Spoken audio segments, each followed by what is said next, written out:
వర్షాకాలం చాలైందని మొత్తం చెట్లన్నీ పీకేసిన. ఈ 2 చెట్లు మాత్రమే ఉంచిన. ఇది మిరప చెట్టు, ఇది వచ్చేసి దేవుడికి పూలు కావాలని చెప్పేసి ఇది ఉంచిన. మొత్తం ఇగో ఈ గడ్డంతా ఇదంతా వచ్చింది, ఇదంతా పీకేసిన ఫ్రెండ్స్.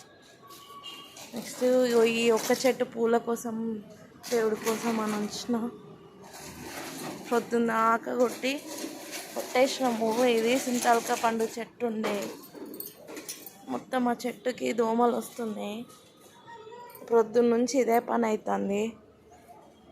ఇక్కడ వచ్చేసి ఒకసారి చూస్తారా ఎంత ఘోరంగా కొట్టినాము. మొత్తం అన్న ఆకులు అవన్నీ కట్ చేసినాము. ఇగో ఇది ఇంత పెద్ద చెట్టు పొద్దున్న నుంచి కొట్టేస్తే ఇప్పుడు అయిపోయింది. ఇది సింతాల్క పండు చెట్టు, అది మస్తు కాసింది ఉండే. కానీ ఇక సిటీలు ఉంటున్నాం కదా, ఆశా వర్కర్లు వచ్చేసి దోమలు వస్తాయి, పిల్లలు ఉన్నారు, మీకే హెల్త్ ప్రాబ్లమ్స్ వస్తాయి, తీసేయండి అని పొద్దున చెప్పిపోయారు. ఇక వేరే ఆప్షన్ లేక కొట్టేసినాము. అసలు నచ్చలే. ఇది వచ్చేసి పారిజాతం చెట్టు, ఇది కూడా మస్తు పెద్దగా అయింది.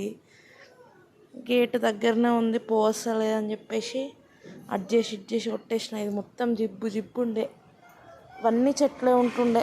ఇదేంది ఇంకో మొత్తం బీకేసిన. అన్ని పెద్ద పెద్ద చెట్లు అన్నీ ప్రొద్దు నుంచి కొట్టేసిన.